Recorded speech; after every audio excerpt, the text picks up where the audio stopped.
Ladies and gentlemen, welcome to the Court-Martail Podcast. Introducing your host for this evening first. He is the host with the most from the West Coast, the Bay Area Brawler, Skyler Greenberg. And his partner, he has colonized, energized, and revolutionized the podcasting wrestling world today.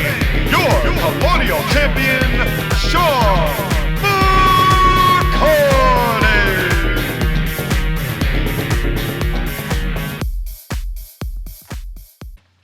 And welcome to what is guaranteed to be one of the most exciting, one of the most energizing, one of the most revolutionizing, and one of the most colonizing pay-per-view reviews you have ever heard. Because not only did we have AEW Revolution review here today, but we in that pay-per-view got all of WWE's pay-per-views crammed into one show over 4 hours, every gimmick match imaginable. What a ride it was. I am your Colonial Champion, Sean McCarty, here mixing it up to start off this show, and alongside me, as always, the man of the hour, the man with the power, too sweet to be sour. He is the Bay Area Brawler, Skyler Greenberg. How you doing, buddy? Don't stop believing. I'm holding on to the feeling. Tony Khan doesn't know what the fuck he's doing. Nope, he does not. No, I'm here and I'm ready to start this journey. Yes. Wink, wink, nudge, nudge. Yes, it's gonna be an expedition, all right, to be sure. First, before we here's I got a surprise for you here, Sky. Because I promised to Sky an A-grade, our version of AEW's overhyped promise of a Hall of Fame talent. No disrespect to the man it was, and we'll talk about that later. But we have a Hall of Fame worthy signing of our own. His debut here. His name is the Jotted Notes Jackass Joshua. Here with notes, courtesy of our friend Josh Ageddon over at our sister channel TAW Gaming. This man, greetings my broskies. Actually, Skyler is more of a hoskie. Fuck you, Joshua. What you are witnessing now is an actual robbery, because I am stealing Skyler's gimmick. That's right, I am now proper Grammar Notes Joshua, who dabs and yeets a lot. Everyone steals my gimmick. Everyone steals my gimmick. It's a tough life, man, but at least you got two. Not everyone has two. Anywho, only had three. Well, I guess, you got to just keep coming up with more. We've had how many from Bray now? At least a couple. That's just pro wrestling, ladies and gentlemen. Anywhoodles, these are my comprehensive, detailed, and totally coherent notes in regards to the AEW Revolution 2021 pay-per-view event that I am pirating because I ain't paying for shit. Also, on a side note, Revolution is such a lame name for a pay-per-view. Just saying. What is the genius, groundbreaking, ultra-creative name for the next pay-per-view? Frozen Frontier? Winter is coming? You know, I find it funny that he knocked on Frozen Frontier, but he had no problem with Winter Warcraft. Which is arguably geeky. He just hates me. That's all he does. You guys have a love-hate relationship. That's really what it is. I do. Well, whatever, Mr. TAW Gaming. Well, also, just want to let everyone know that unlike these two, I assume he's referring to the both of us, I do not hate AEW. I don't love it, I'm just indifferent. Also, since the pandemic killed a lot of my passion for modern wrestling in general, which I can definitely relate to, and I haven't watched a single AEW show since before the big bad pandemic.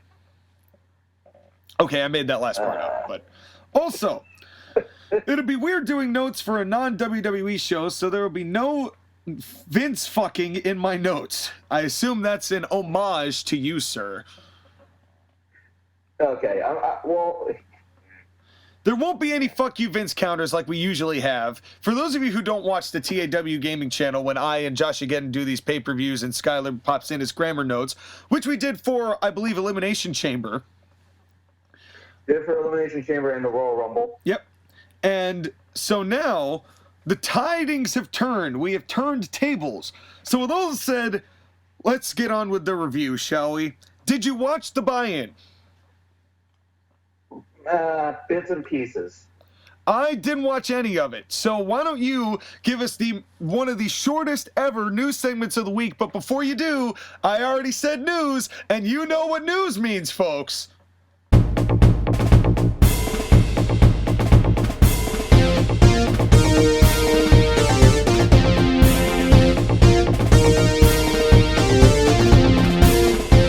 Coming straight to you from the Golden Gate Garage, this is the Wrestle News with Skylar Green.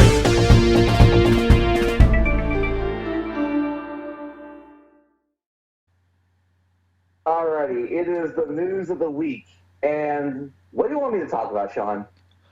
What should I talk about? What was on the buy-in? What pieces did you see from the buy-in? Anything? Okay, so there was a tag team match with Dr. Britt Baker and Maki Ito, who is that girl that, whatever you call it. She was the girl that said the hello motherfucker thing, and it was funny because she's Japanese and she doesn't speak English, and the first English words she knows are motherfucker, against Riho and Thunder Rosa.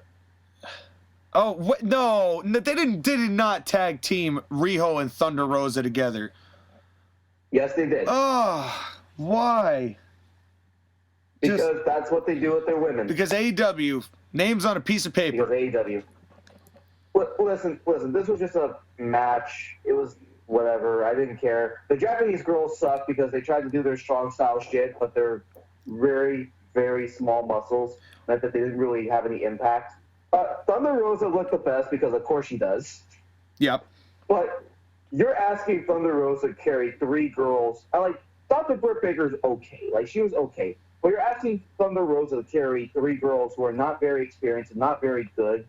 And it was just an AEW tag team match. Yeah. The heels won, Dr. Britt Baker and Maki Ito won, and to celebrate, they proceeded to throw middle fingers to the baby faces in the ring. Yeah, there was a lot of finger throwing and ball bashing in this show. In multiple matches. Yep.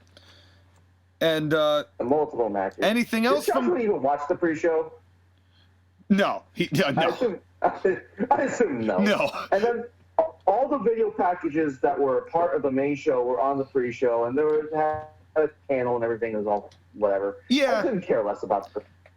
Yeah, that's what I've noticed about a lot of the time. I've noticed about their pre-shows. It's that they, a lot of the time, are just the packages you're going to see, and then one kind of blah match in between, and that's pretty much your lot. And there's not much else to speak about. It's always a tag team match.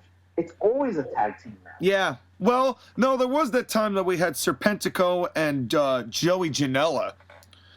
That was a match worth watching. Oh, and the buy-in is supposed to be the thing that gets you to #buy-in. Yeah. Whatever. No. And the whole reason that I didn't watch it is that even though the buy-in is on YouTube, I was watching it from a totally legal site, wink, and it just didn't load. So I was like, you know what? I've got 4 hours of AEW to watch. I'm not going to worry about. I don't think I'm going to be missing anything if I don't watch the pre-show. Which, by the way, the tag match was 15 minutes. Yeah, because as we're going to talk about here in this opening matchup, as we start the show, every single AEW tag match has to have 2 tag matches in it. Yes, it does. And the match, of course, we're referring to is the tag team match for the AEW Tag Team Championships. It is the Young Bucks. It is Matt and Nick Jackson against the team of Chris Jericho and Maxwell Jacob Friedman, MJF. Your impressions, sir? I'm going to speak directly to the Young Bucks about this, okay? Oh God. This is going to hurt, yes. Young Bucks. Prepare yourselves. Just because you know how to do wrestling moves does not mean you know how to work a wrestling match. I don't care that you stole every single tag team finisher from every tag team that ever existed that's better than you. I don't care that you can somewhat flip and that you can do stuff at the same time. It still means you're shit in the ring. Unfortunately, they're really one of the first groups that just embraced the niche audience and then never decided that because they had the niche audience, they never had to do anything other than what had captivated the niche audience. They're really one of the first to ever get that cult following and to give in to the cult. Exactly, and they're the ones that have never improved. Like, they had that potential. They could have become at least decent workers, but now they're just coasting. Well, here's my problem. I've seen from the Young Bucks that they can work. They choose to do the Young Bucks matches. That's their philosophy. If they know how to work, they just don't. It's a choice, and that's my issue with them. That's where they get heat with me. Because it's not like they don't know how to work a match. It's that they believe that their way of working a match, which is just doing a whole bunch of gymnastics and everyone going, yay, is all that wrestling is and ever should be. And that is what I have heat with them for. Because they know it's deliberate. They do. And I don't got much about this match, honestly. Like, I will say this, though. Chris Jericho, he tried. He tried really hard. But this was an 18-minute match, and he was blowing up so badly. Well, what happened to this dude's waistline? It just ballooned. It's like, he looks like he could be wearing King Kong Bundy's singlet. Because his hair's not getting any better. I know. His hair is getting awful. He's starting to look like Ralphus.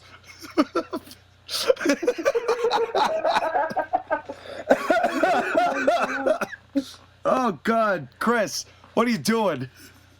What are you doing? Chris Jericho, I have a new nickname for you. You are now officially the Big Show. The Big Ralphus. Oh, that's fantastic. Now, the whole Ralphus show. Now, as for the rest of this matchup, now, we may not be getting fuck you Vince counters, but I'm going to be starting a couple counters of my own. Because I've watched enough AEW now to where I have certain standards that I'm interested to see if they even attempt to apply. The first is the count-out counter, and that is the how many times during the show will we have people go to the outside of the ring long past the 10 count to where the ref either just doesn't bother the count or has to stop. Guess what? We got one in this round. Yep. Not 30 seconds into this match, we were fighting on the outside, and they were out for 2.5 minutes. You timed it? Oh, not perfectly, but pretty much 2.5 minutes. And that doesn't surprise me. I just kind of laughed that they immediately start this match. They don't even start this match hot. Remember the context of the storyline. Chris Jericho and MJF bloody Papa Buck. And then, wouldn't you think the baby faces in this situation would start the match hot?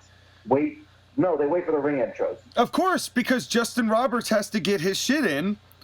I'm sorry. What the fuck were you wearing? Justin Glitchbot. So whatever they dressed him up in before they wound him up and paraded him out there.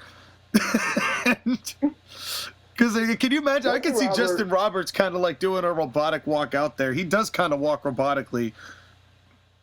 Probably because he has a pole stuck up his ass. I'm still of the belief that Justin Roberts is a robot that had water sprayed on it, and now every time that like Jon Moxley or Cody, and there were several times he did this tonight that were just way over the top. He just totally glitches. It's always the guy with the O's in their name. Yep. It's like, why do announcers have to do this? We got Greg the Hamwich Hamilton on the other show, and we've got Justin Roberts here. Just say their names with just a little bit of drama, not so hammed up. Like, God, is it so much to ask to just be a human being? Yeah, we need more Tony Kimmel. Yeah, Tony Chimmel is the best in-ring announcer, period. I love the Fink, don't get me wrong. I liked Michael Buffer, even though he was a little dramatic. I like David Penzer a lot.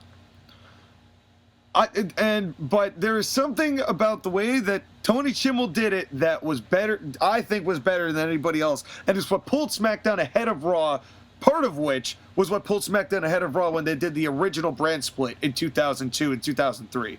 Just my opinion. Right, and Justin Roberts does the exact opposite. Yeah. Well, and then then we get the other counter, because that's the count-out counter, which we're at 1. But of course, I have another counter, and that's how many matches in this show are going to start with a lockup. A plain old collar and elbow tie-up. Can you take a guess that whether they did it in this match, Sky? Of course they did. Of course, it's a Young Bucks match, so the lockup counter remains at 0. And we'll see where that travels the rest of the night. Now, here's the thing. I also had a counter for this match specifically. Oh? And that was the middle finger counter. There were Guess a lot what of the them. number was at? At what Guess time the in the number. match? I would say we probably got at least like 15. You got 5. Okay. All right, so I Yeah, went a little 5 high. of them. Four of them from MJF. Yeah, he does that. Again, which, by the way, MJF, just because you do the middle finger does not mean you're edgy. Well, he used to be. And then he joined the Inner I Circle. know, and now he's being dragged down by Jericho and the Bucks. Well- and he's doing their shit. I'm hoping that at least with the concept that of what the promo that they did later on in the night, that they're actually going to now pull MJF either out of that or what we all suspect, and that's take leadership. And maybe that'll help. I don't know. This match was just the first match in this one match tag match. Try figuring that out, folks. The first match in this tag match was not bad. I liked the way that MJF and Jericho got the heat, because of course they know what they're doing. Then I noticed something. Did you notice how gingerly Wardlow kicks? I noticed. His kicks look like a deer tapping iffy ice on the lake. He's like, oh no, am I touching you? Am I hurting you? Oh no, I'm a beast, but oh no. These are, I mean, come on, lay it in a little bit, Wardlow. You're huge. And he doesn't know how to lay it in. Either that or the Young Bucks would whine, which is also a possibility.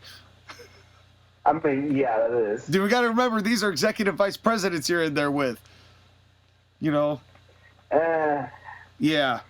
But in any case, it wasn't bad. Then they did the double sharpshooter. And I hated it. It looked like shit. It's not even that both of their sharpshooters looked bad, although I will say that Matt locked it in better than Nick, I think. Whichever one was on the left of that camera shot, I can't remember. But one of them had it better than the other. But the problem is, it looks way too set up. If you're going with the idea, as a traditionalist, that these are men who are in a combat situation trying to fight each other, wow, this looks way too much like they're acting with spots, as opposed to, and just doing spots that you're all setting up and doing this big intricate sequence. And that's where you lose me a lot of the times, especially because the Young Bucks can never look like kids pretending to be the Rockers, and that we see every single move that they've ever done known to man in every single match that they do. You mentioned it before, Sky. Not to mention, they took this spot directly from FTR versus Johnny Gargano and Tommaso Ciampa, because Chris Jericho and MJF did the thing where they both held each other's hands and told each other not to tap out, which is, again, a tribute to the Toronto TakeOver match. But this is not the first time they've done that spot. And this was done 5 minutes into the match, not as the conclusion to the match. Yeah, and this wasn't even part of, because of course they take over and then they take back over. Do Jericho after a really, really shitty hot tag that wasn't even hot. Well, here's the thing with the hot tag, right? Don't they always use the double DDT counter that seems like that's all they ever used to do as a hope spot before the hot tag. It seems like every time that's the one they use. That's another part of my problem. It's like I've seen it. I've seen everything the Young Bucks can do. There's nothing that they impress me with anymore, at all. And that's implying that there was something impressive to begin with. Well, you got a point there, and they should never start a show, just because they do everything. Destroyers are dead. There's nothing special about destroyers anymore. And destroyers are dead, pile drivers are dead, super kicks are dead, everything's dead. Are dead. They kill every move. Killing the business. AEW's plugging their book where they're staring at their dicks, but in any case, this match had got a hot tag, a sloppy hot tag. There's like 2 or 3 bumps in the whole thing, and then another 8 minutes of spots after the hot tag. That I timed. Right, and wasn't it leading to a second hot tag? I don't know, because I tuned out. After hot tag number 1, when it comes to me in my pro wrestling mind, and it could just be my attention span is short, but I'll watch a long match if it has a quick comeback and finish. When you make that comeback, you've got 2 minutes at most before it gets wicked stale. And this is what I mean about them having 2 matches in every match. Because they don't need to do this. If they had done that one hot tag, no matter what the Young Bucks were, they did a couple moves and then finished with what they finished with, which was one Meltzer driver, done. There is something that we were skipping over that we could mention because it was funny. Is it MJF? Well, hold on. You say your MJF one, and I'll say what I say. Well, I don't understand what MJF was doing, because, like, in the middle of his heat during the second wave of the second portion of this match I wasn't caring about, MJF just starts going, suck it, you can suck it, and you can suck it, and you can suck it, and you can suck it, and hey, all of you can suck it, you, suck it. And Tony Schiavone was like, or I think it was, Jim Ross, who was like, who is MJF channeling? And I thought the same thing. I was like, what was that? That was X-Pac. Was that what that was supposed to be? Well, obviously it's DX, but it felt like X-Pac. I just didn't understand, because that it came out of nowhere from MJF. I was like, dude, what? And why? I guess because he was getting bored. Again, stealing something from someone else because he can't come up with anything original. Well, in some ways, if you do it from enough people, that's research instead of plagiarism, and the wrestling business is definitely known for that, But the spot I was laughing at was that one of the Jacksons, I don't remember which one, was trying to make his comeback against Chris Jericho, and he goes to the top rope to do some sort of springboard move, and he does a flip, and then he falls down on his ass, and Chris Jericho looks at him, and they look at each other for a second, and then Chris Jericho puts him in the line. Oh, that was the 450. Yes, I saw that. Yeah, from what I saw, it looked like he was trying to do the 450 into possibly having Chris Jericho countered by putting him in the line tamer, which even if Chris Jericho was in his prime, he would not be able to do it. No, well, maybe in his absolute prime, maybe, but with the young, but something tells me that was kind of the way that they planned it, which is dumb, because it just.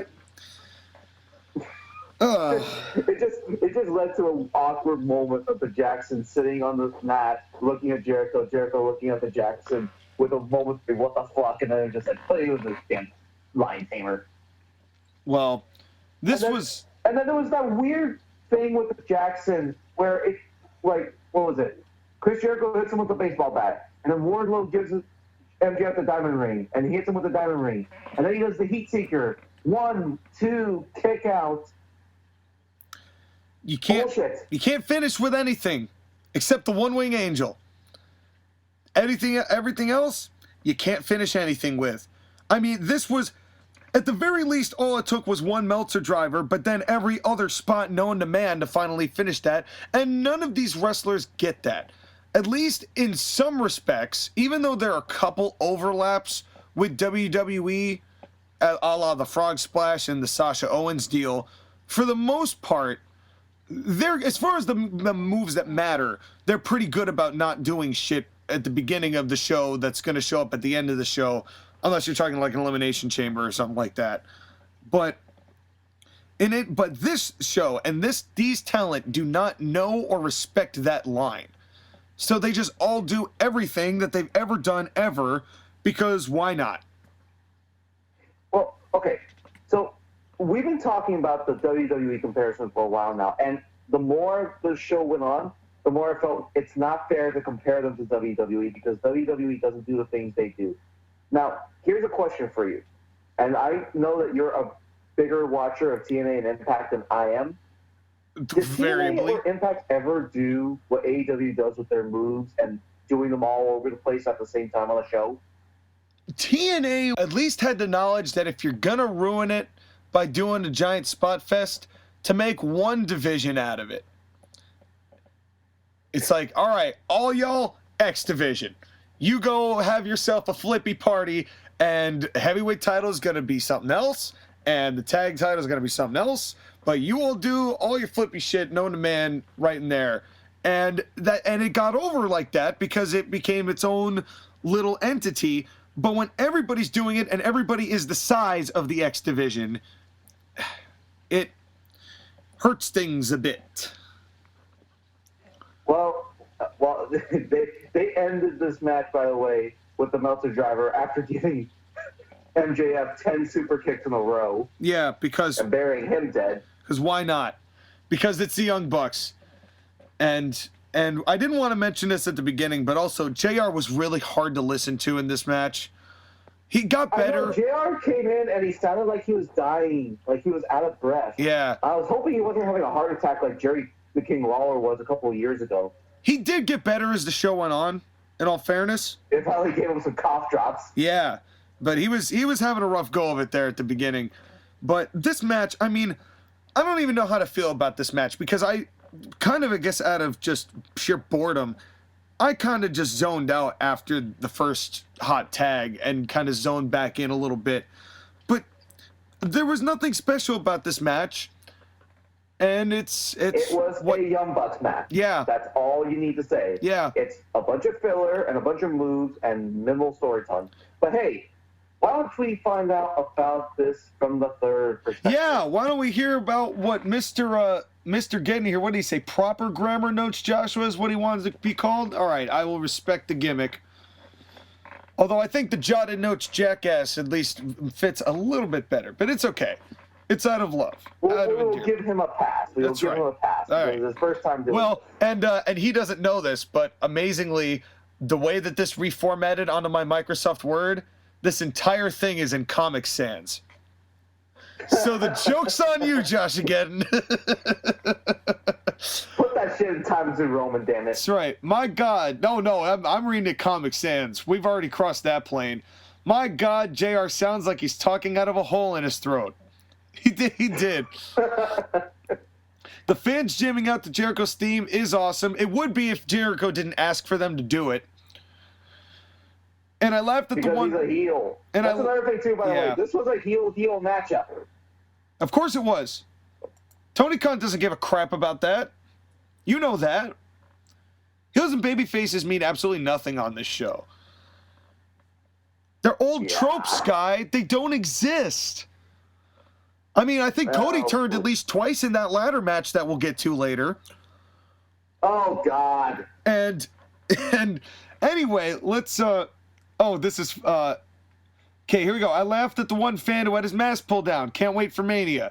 And the commentators making jokes and references to the song immediately ruined it because, we'll get to that. Well, the music is over, Excalibur. What have you become? Shut the fuck up, please, all of you. Also, Excalibur, the correct answer is Wrestling Observer's Commentator of the Year, sadly. That's right, folks. Excalibur is the Wrestling Observer's Commentator of the Year. Say that without laughing. Okay, the match. I love that the Bucks shoved the titles in Y2J and MJF's faces during the in-ring intros that Sean loves so much. Yeah. I really don't like the snake skin on the back of the belts. It looks weird. One Buck does a proper sharpshooter, the other does it like The Rock. We did mention that. How to and how not to do the sharpshooter in one picture. I love the double middle finger stalling vertical suplex, but there was really no ref counting for illegal partners being in the ring because there's no rules in AEW tag wrestling or any wrestling. And all the referees have no balls or no pussy. That's right. I've never seen someone make a tag while in a submission hold. I really like that. I don't even remember when that was. I think that was when I zoned out. That was when Jericho had one of the butts in the walls of Jericho, and he made a tag. That was the hot tag, right? That was the hot tag. Right. Yeah. Well, I the first remember. one. The first one. Yeah, the first hot tag. The hot tag of the match that I actually cared about. Overall, very good opener, but it went a little too long, and in my opinion, there were too many near falls for an opening match. No shit. But other than that, good way to kick off the show. Oh, God. Oh, and that one buck... Does Joshua pay attention to this show? You know what's funny? I did find this so hysterical as the one guy who's like the constant in all of these reviews. Because whether it's myself and Josh again or myself and you, every time that notes are said, we always say the same thing. Are they watching the same show we are?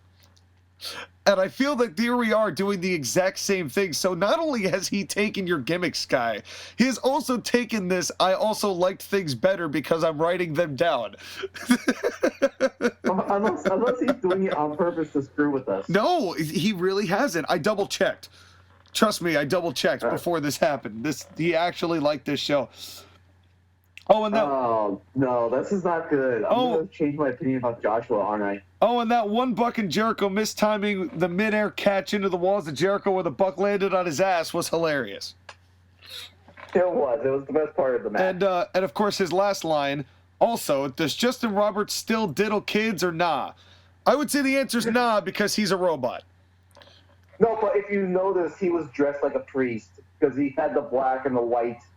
Honestly, it wouldn't surprise me. It was a weird outfit. It was definitely a weird cut for a suit. It wouldn't surprise me if he's a priest robot that touches kids. Oh, God. Justin, we're so sorry. We're not. This is slanderous, baby. This is slander. We gonna be taken out into court, baby. We don't need to be sued by nobody. Shut up, Dusty, and tell your son how to wrestle. Both of them. So we move on. Speaking of the son of the plumber, excuse me. We start now with I wish this was the start. The Casino Tag Battle Royal Rumble. It's a Royal Rumble, but tags, and nobody's paying attention to how many tag teams are in it or who's coming out when. Okay, the answer is 15 and every 90 seconds. So basically, this was the Royal Rumble, but for tag teams. But nobody knew who was number one, who was announcing, oh, here comes number 8, here comes number 9. Everyone on the commentary was just like, here they come now. All right, cool. I know. This was hard. I lost count after like 4 entries. But this is where AEW really hurts itself with poor formatting and not having a guy at the helm who doesn't know how to do this shit. That's the kind of thing you need to have in and involved. How hard is it to compile a list of everybody in that match and leave it at the announce desk? Apparently a lot. And or even better than that, can any of the 3 guys on commentary count? Christ. Well, here's the thing. I don't blame them because this was a match that was just too many people, too much happening at the same time. This was too much chaos. Yeah. This was the Royal Rumble, but if you took the Royal Rumble and you sped it up, it's just too much happening at the same time with too many people. This match exposed how bloated AEW's roster is because half of the people here are basically on Dark. I've never seen them on Dynamite. You know what it reminds me a lot of, Sky? What does it remind you of? Eric Bischoff. And Ted Turner's Money. I have a couple of jokes about this match. Let me begin, shall we? Before you do, I have one of my own just to preempt this. It's in meme format. Tony Khan, we're going to focus on our tag division and make it important. Also, Tony Khan, here's a battle royal with every tag we have on our roster for a title shot at a later location after you've already seen the tag team titles defended. Actually, I like that because that meant that it wasn't predictable about who was going to win. Because it could have been a face or a heel team. Well, but there is no such thing as we've been over this, guy. There's no such thing. They don't exist here. Okay. that is fair because that's fair. Anyways, my jokes. Yes. This battle royal was okay. This Battle Royal show that AEW has more people on it than when WWE fought WCW. Yep. This Battle Royal has more people in it than a concert at Sturgis. This Battle Royal was so big, Matt Jack said, I need a bigger hole. But he'll be here all week. There are only 3 things that I noticed in this match that stood out amongst all the fighting. The first one was the stuff with QT Marshall, which came out of nowhere. Yeah, that made no sense. I'm like, all right, why? And I can tell you though? from the TV that QT Marshall, there's been no tease of QT Marshall leaving the Nightmare family, but I'm all for it because that means that there's one less person in that fucking stable. Yeah, which has how many people in it now? Who knows? The answer is too much. Who remembers? The second thing that was funny was with the fucking Marco stuff. Okay, before we get there, I got a lot to talk about before we get to that point, because that might be one of the... I'll get to that. First of all, Dustin Rhodes is great. And I love Dustin. And honestly, he's my favorite AEW roster member of anyone on that show. I love Dustin. His promos are arguably the best because they're the most old school. Every time, even though they give him the dreck of the dreck to work with, he'll make it work at least somehow. At least, he's obviously doing what the kids are doing, but he makes up for it in other ways. For a guy his age, I got nothing against Dustin Rhodes whatsoever. I love the dude. His double bulldog was fun. And then my note was, and this is just something important here, look at the value of the Royal Rumble. It has its own show. It's regarded widely as the most entertaining and the most exciting pay-per-view and match stipulation that they've ever had. Ever since it's come out, everyone's tried to replicate it, and no one has been successful in capturing the magic. And then there's AEW, who's just like, we'll just throw its second match on the show. You warmed up? We don't really care. We're just going to put it wherever. It's a 4-hour show, and this Battle Royal was meaningless. I mean, you have the #1 contendership at hand, but you can't just put 2 teams in together. There was no point to this. You couldn't do a tournament. Like, you have 15 tag teams. Yeah, and you love tournaments, Tony. Exactly. But that's the other thing, too, is that every show has to have a Battle Royal. It was 2 shows ago that we had to watch that other Battle Royal. Yeah. Yeah, because that's the thing. Tony is like a 3-trick pony. He really does not have a concept of the kinds of things that go into what makes wrestling wrestling. He's writing people on a piece of paper and saying, oh, that'll be fun, do that. But Sean, he won 2020 Booker of the Year from the Wrestling Observer letter. Yeah, he sure did. And if you want to hear more about our condemnment and indictment of Dave Meltzer as a completely incredible and out-of-touch lunatic in the world of professional wrestling with a complete god complex that is completely undeserved, feel free to check out our previous edition of the Court-Martail podcast, aired last week. But now that plug is over with, this match then just degenerated into pandemonium and wrestlers in the ring watching the pandemonium. Did you notice how many times that spots would be going on in the center of the ring and everybody, instead of selling, would be just sitting there watching? Because they were like, okay, I need to do my spot next, go. Okay, I need to do my spot next, go. Yep. That's all this was. And it's hard to judge how good anybody is in a match like this. Because you don't see anything. You see haphazardly crap punches, and nobody stands out as any more important than anybody else. Not only that, but it's like none of these guys, like, maybe there's like 4 or 5 tag teams that have actually done something on actual AEW main show. The rest of these guys are all dark. So anything that we see here, it's the first time we're going to see them, and you would have to make a really strong impression to stand out, and almost no one did. Yeah, and the only person that I would like to, it's the only person who has recently has been Pillman Jr.'s team, because they were on a couple of times recently on AEW programming, Pillman and Griff Garrison, and I don't really see and what those two Pillman Jr. is the one with the potential.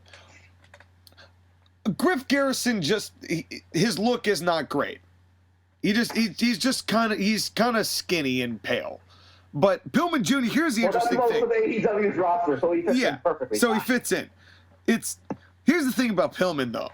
Pillman, I saw Brian Pillman Jr. several times in Northeast Wrestling before the pandemic.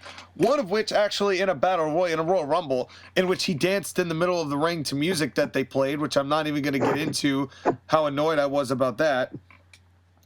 But he was nowhere near the size that he is now. This dude has bulked up considerably since I've seen him a couple of years ago. And this was the first time I'd seen him, and he looked good. So he did look good, but it's just one of those things where he's not gonna. He looks good because he's in AEW. It's hard to gauge how good he actually is unless he wrestles really good talent. I thought he was okay at the time. I didn't think he was anything that great, but there was time to craft him, and I think that that's still the case. Well, I mean, but in AEW, he's going to learn a lot of bad habits. It's AEW, so it's not. I'm not confident how well they're going to do in AEW. Yeah, it's like Britt Baker has all the potential in the world, and I don't know. Well, yeah. And you know what's funny is the thing about this QT heel turn, just to get back to that real quick before we get to the most entertaining part of this show. QT's heel turn didn't have time to digest because they were actually processing the 90 seconds because that was actually being adhered to. Which is really interesting and may have made the first time in my life the case for Vince's sometimes 90 seconds timing. Because you need more than 90 seconds to really let it sink in. Yeah. So, I mean, I understand why, and I understand why they did it, and I understand that that's one of their things, like, we're a real sports-based entertainment, or whatever they call themselves, because of, I understand why they want to do the 90-second counter so everybody knows it's actually 90 seconds. I get that and respect that. But this is one of those instances where that heel turn needed more time to digest because nobody understood what was happening, and then people were coming in and it was already on. Yeah. And then Tony Schiavone, Jungle Boy, Luchasaurus. No mention of the third. Marco Stuntz. But boy, did he get involved. Folks, I implore you. It's got to be on YouTube by now. It's got to be. Look up on YouTube and see if you can find this and look for AEW Revolution Marco Stunt Botch. It is the funniest thing I think I may have ever seen in the history of professional wrestling. So Marco Stunt goes to do like, I guess a hurricanrana, but just like falls. And Evil Uno, who is the idea of the spot was that Marco was going to do a hurricanrana and then Evil Uno was going to take the bump, hit headfirst into the ring post and get eliminated on that basis. That's not what happened. Marco Stunt just dropped. So Evil Uno, who is well over halfway across from the ring on the apron, just runs over to the ring post and bashes his own head into the turnbuckle and eliminates himself. It was so bad because it basically, he looked like he was going in slow motion and then he sped up. I had to stop the tape because I was keeled over laughing. I couldn't even compose myself. That was one of the funniest things I have ever seen. That was so funny. I mean, that might be the most entertaining thing I think Marco has ever been a part of for me. And it was the fact that he was so crap. It's sweet satisfaction. And if you wanted to sum up AEW in one GIF, or GIF, depending on what flavor you tend to eat at that moment, if you want to sum up AEW in one GIF, this is it. It encapsulates everything that AEW is and everything AEW will be. Yep. And we forgot something, Sky. I mean, it is a Royal Rumble, so I'm going to give him a little bit of a pass. But take a guess. Did they get a lockup in this match? No. Absolutely freaking not. So the lockup counter remains at 0. But we have another counter to begin. And that is the Vince Russo run-in counter. And boy, are we going to have a lot of these. So, before we get to there... This is going to be a 3-hour review. No, well... No, yeah, we're going to have to move things up. And this is the abridged notes. Because this show is 4 hours long. What do you want from us? But, anyway, so Marco Stunt... Then Private Party is trying to eliminate, I believe, Jungle Boy. And Marco Stunt is able to push and hold on to Jungle Boy. And you're telling me that Marco Stunt is stronger than both members of Private Party? Well, anything can happen in AEW. Well, you remember when Lance Archer debuted and his first singles match was against Marco Stunt? He gets anything he wants. I want to be a professional wrestler. I want to have wrestling matches. I want to look strong. And... It's just, and again, we're talking... Marco Stunt is the third long-lost member of the Young Bucks. Yeah, please, seriously.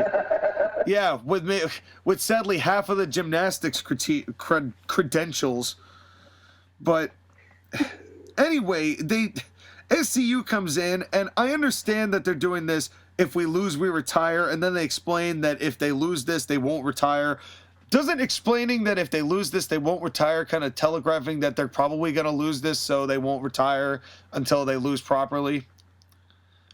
That's the thing, though, is that the way it was set up, they should have won.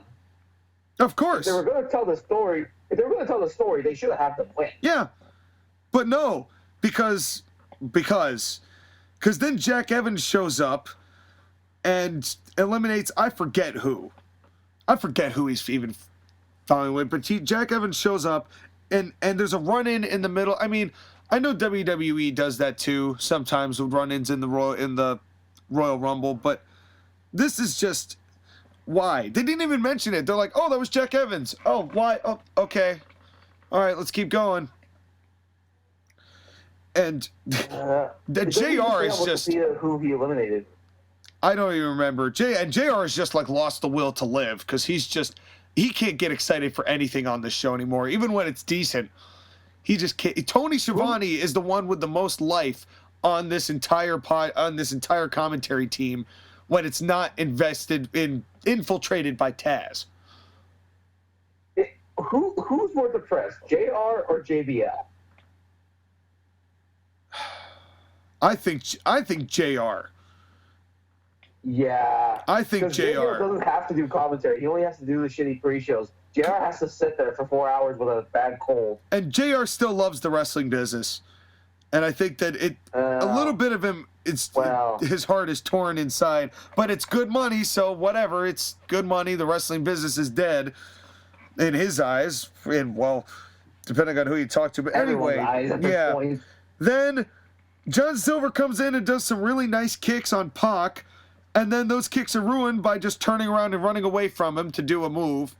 Then we get to the final two of Phoenix and Jungle Boy. And they do shot-for-shot chops, which does not tell me that they're trying to win. It says that was planned. Even Tony Schiavone said something. Tony, who has been the most heads-up guy on this whole commentary team, goes... don't chop each other, try to win. Why is Tony Schiavone the voice of reason on this show? Because no one else wants to be. Because no one else dares.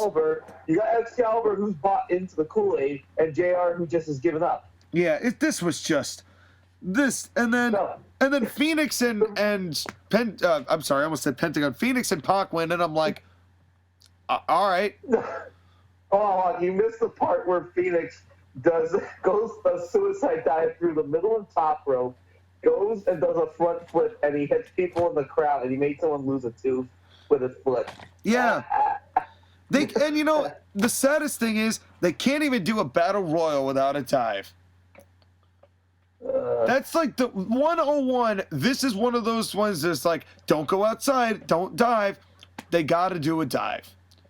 Because AEW, and this match, bore no significance, and the significance is that it's Young Bucks versus Pac and Rey Fenix. Does that make you excited? no, not at all. Do these first two matches make you feel like the tag division is important? No. No. And They pretend it is. They pretend it is, but it's not. yeah, this was just, I just did not care for this. To me, this was about one thing, and that was the Marco stunt botch, and everything else was just blah. Well, Let's hear what the third man's got to say. let's hear what the third man's got to say. I don't like the concept of this match. It's like a Royal Rumble, but tag teams. Pro wrestlers really don't give a shit about social distancing, do they? No, they do not. The Dark Order's still a thing. Yes, there were 6 of them in this. The Rana botch when Marco stunned, oh my god, that sucked.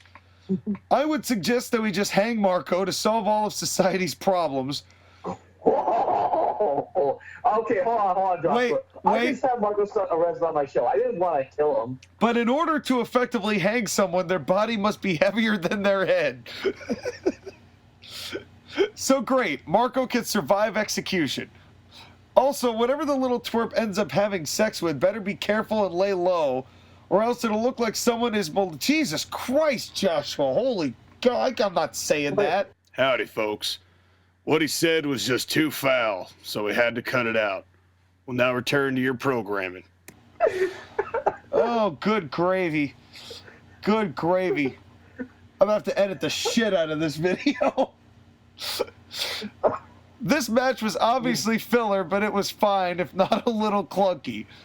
The ending sequence between Phoenix and Jungle Boy was awesome, debatable, and Pac and Phoenix seemed like a cool team, debatable. Triangle versus the Bucks should be fun, debatable. Okay, he clearly does not watch AEW because he has no idea how bad his statement is. Which one? All of them. I mean, which one was offensive? Which one was the least offensive? I don't like the concept of this match. That was the least offensive of that entire blurb. And then it just took a spiral downward. We will move on. Thankfully, mercifully, we will move on. Oh God.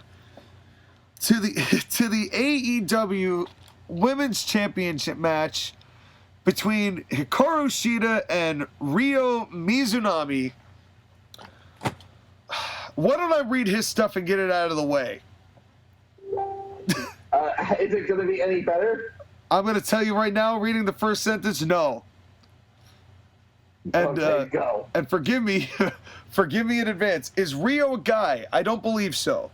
That's the thing, though. That I kind of got confused at the beginning because I was like, "Is that Kenny? Is that Coach? No, is that? I can't remember this guy's name. Which one? The ace of New Japan. Is that Kazuchika Okada? Because it looked like Okada. She did look a little bit like Okada. I won't deny that. She did. A little bit. But why is the AEW women's belt so tiny? Because it had to go around Riho to start. Women are. Because, well, and that's true too. In all seriousness, I loved this match. Stiff and hard-hitting, technically sound, and a decent story going in. Several near falls had me, especially the small package off the knee strike, which I thought was the finish and would have been a damn good one. Only negative is it looked like a few moves toward the end weren't delivered as solidly as Shida wanted. That suplex kind of looked like a elevator and was very janky. But I will chalk that up to exhaustion and Ryo being a little heavier than Shida prepared for. All in all, a very solid match. Post-match... What the fuck is he watching? I don't know. Post-match beatdown, don't really care, although why did 5 people just start running for their lives when the tiny woman in face paint hit the ring, which is Thunder... That's Thunder Rosa, that was my favorite part. She's about as big as Marco Stunt, debatable. The group was obviously a bunch of heels, so I can't give too much of a crap, but it still looked silly. Okay. Josh, again, let me tell you something. You were watching a completely different show than I was watching, and apparently Skylar was watching, because this match was easily the most boring match on the entire card. Okay, the biggest problem I have with this is that he said it's hard hitting. They had a sequence at the start of this match. First, did they do a lockup? Of course they didn't. The lockup counter remains at 0. Okay, now that we get that out of the way. they do a sequence at the start of this match where they have each other in the corner and they continuously do these knife edge chops or slaps on their chest that just looks like they're clapping on the other person's chest, and they fire themselves up, and then they trade places, and then they do the same thing. And this, what's her name? Ryo Mizunami. Ryo or something? Ryo. I'm just gonna say Ryo. Okay. All right. This Ryo girl, she sucks. Ryo. She has no good offense. All her stuff looks so weak. Sean, you could throw a better punch than this girl. I have thrown better punches than that woman. I could do better knife edge chops than this girl. I have thrown better knife edge chops than that woman. But this woman, she had nothing. Like, I don't know what the hell this is supposed to be. It's supposed to be Japanese strong style, because if it is, it's a very lame imitation of it. There's nothing strong about what we saw here. No, there was nothing. Hikaru Shida, she looked okay. Like, she looked decent.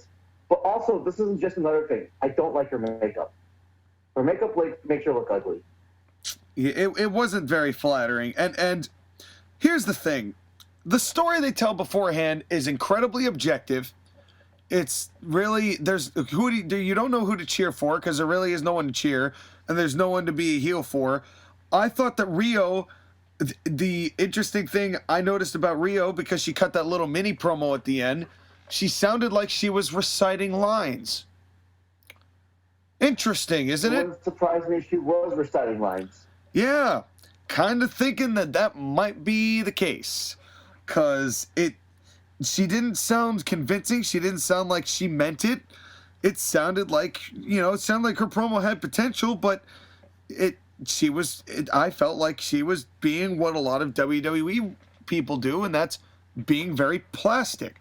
Then they do the slaps called the chops, and I officially didn't care anymore. So I started playing a Yu-Gi-Oh! Duel by myself until the match was over, and completely zoned out until the Vince Russo finish.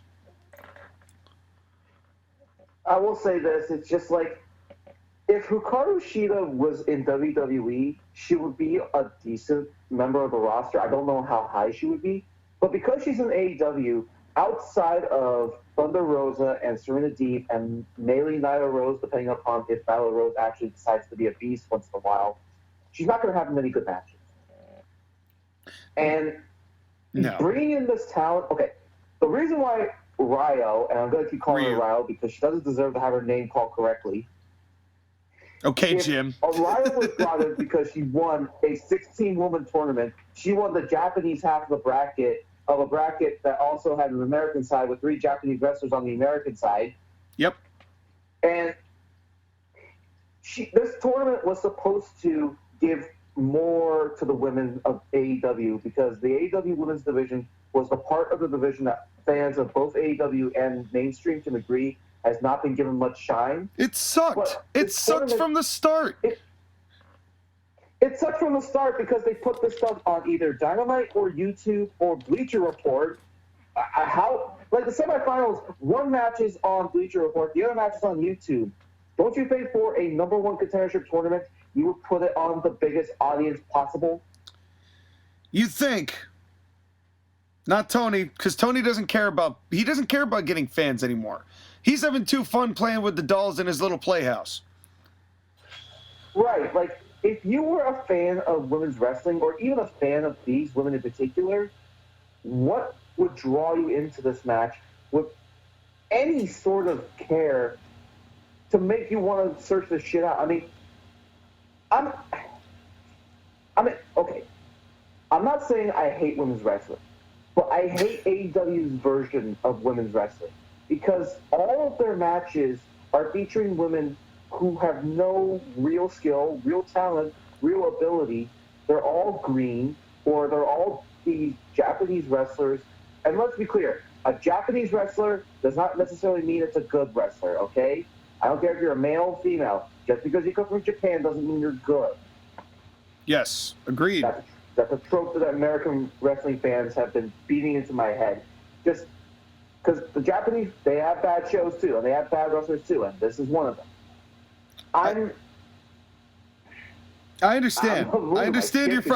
I can feel your frustration, Sky. I get it. I'm completely detached from this one. Listen, this is no knock on Nyla Rose, because honestly, Nyla Rose has gotten so much better since she started. She is one of the people who I think is really significantly improved. I just think that she jobs and takes bumps for way too many people. But I think that she, in the ring, has improved a great deal. But when the first two women to compete for the AEW Women's Championship were a stick in a dress and Nyla Rose, which is no disrespect to her and who she is or anything like that, but especially because they weren't even going to use that as an angle or anything, it immediately deteriorated the credibility of the women's division. And then to have Riho win that match, there was no saving the women's division after that. No. And Hikaru Shida is trying, but let me tell you something right now. She has been champion for 290 days. Can you name any match that she's had that's been actually really good? She held her own with Nyla Rose, although that was mostly on Nyla Rose's part, kind of keeping that going and her being careful with the bumps she took. And her match with Thunder Rosa wasn't terrible.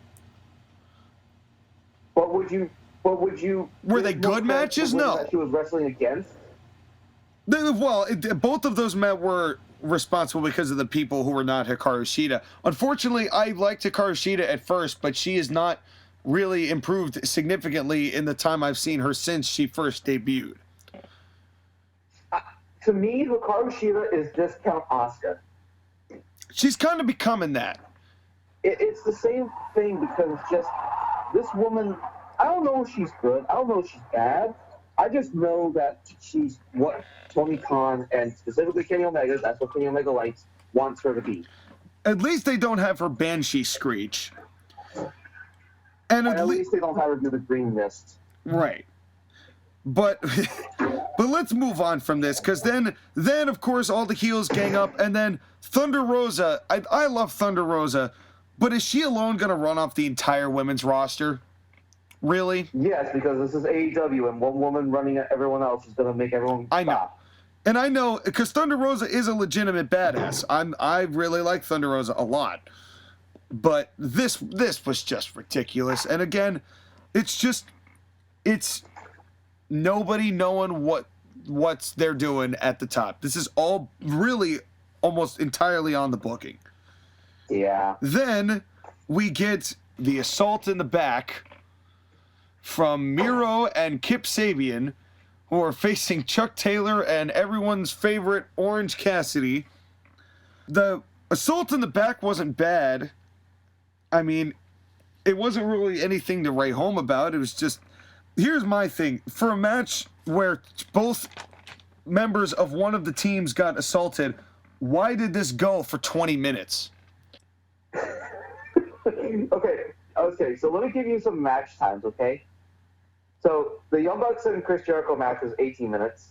The Battle Royal was 26. Yep. The Hikaru Shida and Ryo match was 15. This tag team match with Miro and Kip Sabian versus Orange Cassidy and Chuck Taylor was 8. It should have been at least half of that.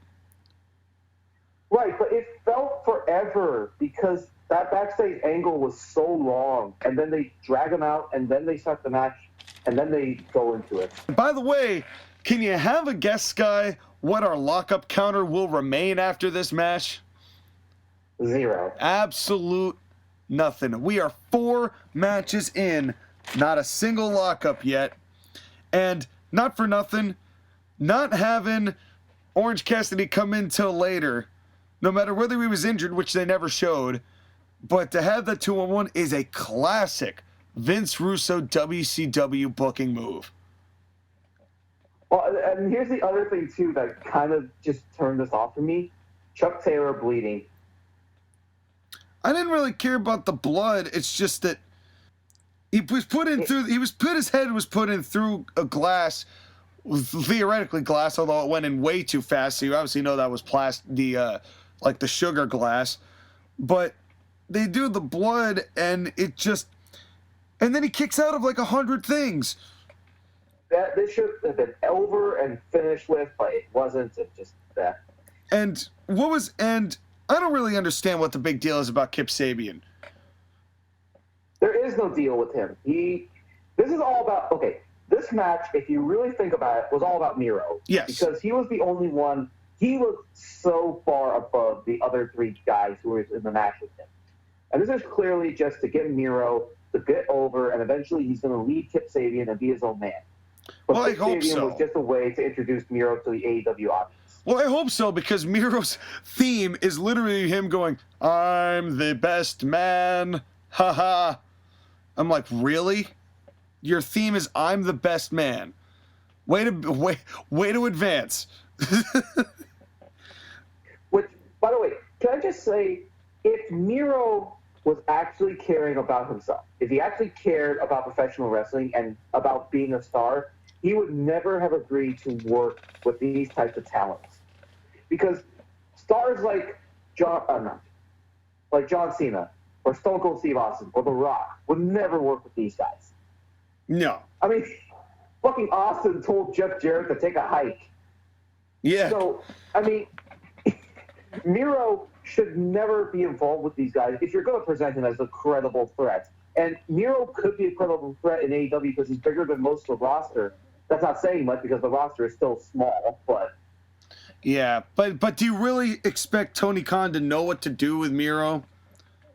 I don't. No, that's the thing, is that Tony Khan doesn't know what to do with the people he hires. He doesn't know what to do with the people that he brings in. Yeah. That's why this roster is so big, and they haven't fired anyone except for Jimmy Havoc because of speaking out. But everyone else is still here. And B. Priestley because she couldn't get at least- across the lake. Like, as much as I hate WWE for firing people, at least when they fire people, it gives them an opportunity to do other things. But more importantly, it keeps the roster new and fresh and interesting, and it doesn't keep everyone stale. This roster with AEW is so big and so bloated, you could fire half of the people, and no one would really notice. Just like WCW. Huh. Funny that. And then they have a fairly funny moment where this AEW camera crew makes Kevin Dunn look good because they're like, all right, we're going to take you to Alex Marvez. And there was still like 10 seconds of them saying who is standing by with, oh, and there they are. And Marvez dead stared in the camera for 10 seconds, waiting for his cue from behind the cameraman so he could start. Hold on. We didn't even finish this match, or do we not care about it? Do you care about it? They do the stupid Orange Cassidy kicks, and then Miro gets the big old Haga slob, and that's it. Yeah, I don't care. In fact, can we skip Joshua's notes because so far I don't like his opinion. Sadly, I'm gonna gloss over it. I'm gonna spark notes the notes. All right, first of all, thank God Rusev Day isn't a thing people chant for. I like the backstage assault. This one looked brutal. I haven't seen a backstage attack right before a match that led to a match where the babyface is already at a disadvantage in a while. So far, every match on this show felt different. Well, they're different, all right. I'll tell you that. I can tell right now that Joshua hasn't watched professional wrestling regularly in a long time. Yeah. Because if he watched it for the last 6 months, he would see all the things that we are seeing right now. Dude, he would see. Oh God, Miro looks like an actual monster. Well, yeah, in comparison, dude is jacked. But by God, it's him selling for Orange is comical. Speaking of Orange, his selling of his back is inconsistent. 1 minute he can do dives and flips, but the next he can't lift a guy to do a move. If your back hurts so bad, you shouldn't be able to do either. Agreed. Oh, and 30 seconds later, he does lift a guy for the move. I guess you could argue the adrenaline surge, but it still felt goofy. Also, Orange going from being pissed off about being attacked backstage to doing the goofy shin kicks was very stupid and poorly placed, like it is in every match. If you're doing a normal match with some goofy spots, then sure. No, bad. I disagree. X does not get the square. And if this is a serious match, put some fucking juice in it. Don't do the goofy shit. The match tone is thrown off balance when you do that. Chuck Taylor's selling, on the other hand, was great, in my opinion. I mean, I didn't hate it. Okay, It's fine. Yeah. Okay match, but Orange Cassidy did this match no favors, and Kip was just there. Miro was easily the star, and I'm actually interested in seeing more of him, something I never said about Rusev. Well, this is really interesting how this is all going down. So I guess we got to just move on. And that interview, by the way, with Alex Marvez in the Inner Circle set up a segment for Dynamite on Wednesday, and potentially could kick off with MJF and the Inner Circle having no confidence in Chris Jericho. Yeah, I'm guessing that's where it has to head. I bet MJF will mention, dude, you've gotten fat. Let's be real. Right. You've gotten fat. It's time to stop. It's time to cut the fat. Oh, man. But by the way, let me say something right now. If that was the storyline that they were telling and they were coherent and actually had good writing, I would be all for it. Me too. Like, but it's Tony Khan. It's Tony Khan. And speaking of, well, no, I don't want to talk any more about Tony Khan than I have to at this moment. We got a different match. We will continue to talk about Tony Khan. I know. It's a big money match. I like the fact that this match was about money and about pay, because they don't mention enough that back in the day, if you won matches, you got paid more. So I like the idea. I don't like the whole idea of I was asleep and read the contract and all blah, blah, blah, blah. Okay. Let's take the storyline out of this, okay? Because that is all garbage and booking again, Tony Khan, whatever. Adam Hangman Page versus Big Money Matt Hardy. What did you think? Best match of the show. I'm actually going to disagree with you there, Sky. I'm not going to reveal the only reason on what my match of the night is yet, but continue. The only reason why I call this the match of the show is because there is no other choice. There's no other option. Because I'm tired of the gimmicks. This is the only match that was a singles match that didn't have gimmicks involved. This was the only match that was simple. It was easy to follow. There wasn't too much happening at the same time. Huh? What the hell? Well, I agree with that. I agree. I like the... Okay, hold on. So right now, Dynamite is happening, and I just got a text from one of my friends saying they picked the right guys to dig the pay-per-view ending out of the hole. I'm kind of curious, but we got to review. We got to be miserable first, Guy, before we can see how they outed it. Because we're not even there yet. We're still at Matt Hardy and Adam Page, and I personally did not love this match. And I'll explain. First of all, I will give them props. Because guess what we got in this match, Sky? We did get a lockup this time. Matt Hardy knows how to lock up with somebody, and Adam Page, when he's not around goofs, also can lock up. This got a lockup. We finally got one. It took 5 matches. Actually, I do want to say that the pre-show also had a lockup to start, so we're 2 for 6. Okay, but because I didn't watch the buy-in. But because I didn't watch the buy-in, it ain't counting on this counter. So back to the pre-show you go. Anyway, then we get another counter, which is the count-out counter. This one went out, and they went out for another 2 minutes before they get back into the ring. To the point where you could hear the ref actually had to stop the count. Can they not do anything within 10 seconds? I guess not. Not. If they're going to be so blatant about it, can they do the New Japan thing where they have 20 seconds to go outside the ring?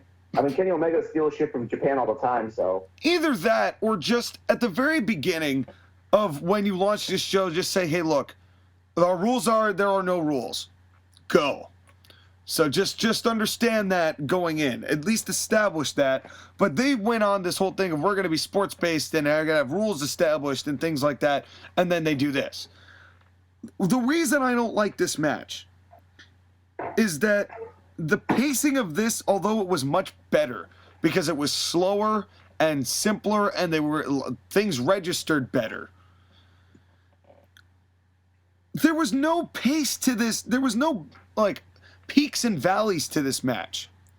You know, Matt was obviously the heel and Adam Page was the babyface, but there was no heat. There really was no comeback. It was just kind of back and forth, doing moves, and it was a lot less of a worked match than I've come to expect from Matt Hardy. I mean, I think that's... You could definitely tell that Matt Hardy, while he was leading this match, he did not call it. This was pretty much decided in the back. Have a competitive match, don't do a comeback thing. Which is dumb, by the way. Because I think that, honestly, Matt Hardy trying to cheat and Page foiling him and winning anyway, and then winning Matt's salary would have been a much better way to finish this. But instead, we get Hangman's moonsault, which we see in every single match he does, because nobody knows when to save things. And is it better than Charlotte's moonsault? Yes, significantly. Okay, good. He actually hits it sometimes. Charlotte hits it like a good 50% of the time. And the other 50, like everyone just falls around her as she basically just stands. Okay. Then Matt does a Razor's Edge bomb, and you could hear Excalibur make up the move, the name of the move on the spot. Did you notice this? What did he call it? He was like, BT bomb. It's the BT bomb. Oh, we almost lost to the BT bomb. Do you hear about the BT bomb, Jim Ross? Hey, Tony, did you see that BT bomb? That's what that's called. It's called the BT bomb. Totally did not make that up on the spot. 2020 Commentator of the Year, Excalibur. Excalibur completely pulled that out of his ass, and he thought he was being coy, but I know for a fact that was not what that was called. Excalibur, the encyclopedia broke on that one. Yeah, and then Hangman did a dive, and I was like, why? You are the one person on this roster who should not do a dive. Why? Because he works with the Goofs, and the Goofs tell him to do dives. It's so dumb. It's like, and if you're going to do a dive, save it for something that means something. And then Vince Russo, we've got our Vince Russo counter, which I believe right now is up to 2. And we boosted up to number 3 here because then everybody and the Cheeseburger Sunday come in with the Dark Order after Matt's guys come in. And then every member of the Dark Order comes in, and then Adam Page, I guess, has joined the Dark Order. They never made it official, though. But they hugged and they shared a beer, and then it made no sense. So Adam Page needed 10 guys to beat Matt Hardy. Apparently. And so let me ask you the most important question as the takeaway from this guy, because I'm not going to give these guys any more pass than anybody else. The only thing that was better about this match is that the pacing was better because things were slower. You don't get a pass from me for that being the only thing better about the match that by default makes it the match of the night, which I don't think it was. So, I mean, I get why you'd say that. Because it's the least bonanza out of the entire thing. Yeah, because that's what made it stand out. And honestly, me saying it was the best match of the night doesn't mean it was a good match. It was okay. Yeah. It had some stuff that I liked. It had stuff I didn't like. This was very meaty in the middle. This one and the Miro and Kip and Orange Cassidy best friends match, those were TV matches. They were not main event pay-per-view matches or even mid-card pay-per-view matches. Yeah. You could maybe argue they're pre-show level. If you had taken both of these matches out, no disrespect to Matt Hardy and Adam Page, I would not have been upset with this. Although I would have taken all the other gimmick matches out first, but that's just me. Right. And just because I like this match doesn't mean that it was good. I'm scared what Josh was going to say. Well, okay. Before we get to this, I just want to ask you a question, Sky. And it's a question Sure. I've asked more than once. And it's a question I still do not have an answer to, and I don't think you're going to have an answer to it either. What is the Dark Order? Okay. Is it? You want me to get started with it? It's from what I understand, it's just this. It's like a group of viral marketing campaigners who have like joined darkorder.com and have a bunch of T-shirts and a fan sign, and then just go around and just do weird things. And then there's like, it's a cult, but it's not a cult because, you know, we got the marketing website and joined the cult, but, you know, we're just a bunch of dudes who like play cards on Saturdays sometimes, and like we have a Smash brawl, you know, a Smash tournament that we're gonna play like next week, but everyone wear the masks though. The Dark Order is basically a parody of Scientology. And that kind of cultish thing that they were trying to go for in the game. They tried to make it a supernatural feeling, and then after a while, they started going goofy, and they started like, let's make it a joke. Well, it is a joke, all right. That might be the most accurate answer I've ever gotten from that, Sky. What is it? A joke. I agree. I think you're right. Would you like to know how Josh Geddon feels about it? The Dark Order is Scientology if they didn't find Tom Cruise. Yeah. Yeah. All right, here we go. You ready to hear what proper notes Josh Geddon has to say? Yes, and I'm prepared to hate him even more. Right off the bat, matches with money on the line is a stupid gimmick. Disagree. I know it's old school, but I've never liked the idea of wrestlers fighting for money, because what else should they fight for? Glory and championships and fame. And for my art, you cannot forget about my art. No, Kenny Omega, go away. We're not going to talk about you yet. We're not going to talk about you yet. Just have a regular one-on-one match and stop with the stipulations. 2 stip matches on the show. This is where you both say 3 stupid stips, and I somewhat agree, but I'll reserve judgment on the exploding barbed wire death match until I see it. Just wait. Hangman muscling around Matt Hardy is so impressive. Dude is stronger than he looks. Thought the match was also very good. Not as good as the women's title, but close. Hangman's selling of the hand was great until he, needed it.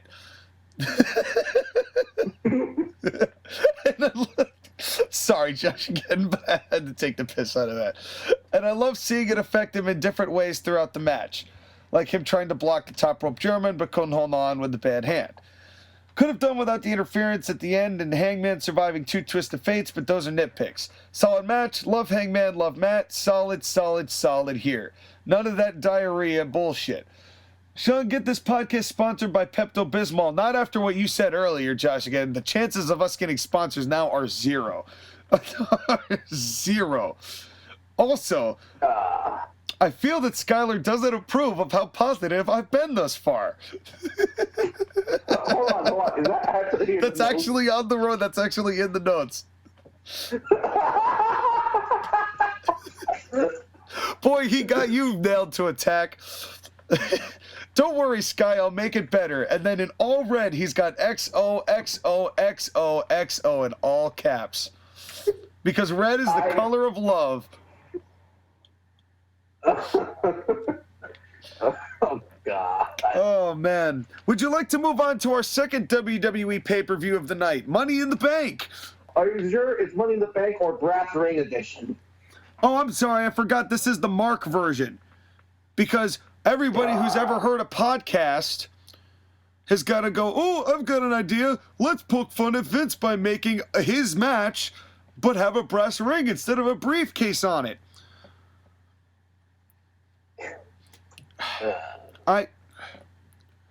Rent free. Here's something I want to mention before we get into this match proper, which I don't really have much to say because most of this was just spots and I kind of tuned out again. But this, first of all, AEW's promo format, where they're doing like all those like sit down interviews with all the talent like on the show where they're like leading up to the match. I realized during this lead up, I don't like that format. I don't like it because it doesn't get me. It doesn't get me excited for the matchup. I get why they're doing it because of the whole sports space, blah blah blah. Let's do some interviews with people who know them, whatever. But I really don't like it, and I don't need to see that much Excalibur. I'm hearing enough of him as it is. Would you have liked it better if this was actually a serious wrestling show, and they actually have better interviews and better personalities? Would you like it? Not if it was everybody just sitting down talking in this hushed tone of, I remember when he was just a young tyke and he was slapping his mother's boobs just to get a banana.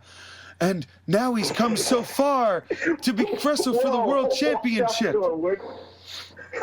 And you know, instead of like having people being fired up and cutting passionate promos where they're like nearly yelling because they're mad at people, this hushed tone thing just doesn't get me excited for what they're doing. It's like they're doing these interviews in a library and they have to be quiet because they can't be too loud, otherwise the librarian's going to kick them out. Well, and the first thing that I noticed here was, and this is my little joke here. The second that they dropped down that gigantic brass ring, somewhere out there, Sonic's heavy breathing intensified. Sonic would like to know the location. Make a Sonic the Hedgehog joke. Sonic is making his way to Daly's place as we speak. But he's yeah, that's the first thing I thought of with that was this Sonic thing. Really, they're actually going to grab one of Sonic's rings. That's what this match was for.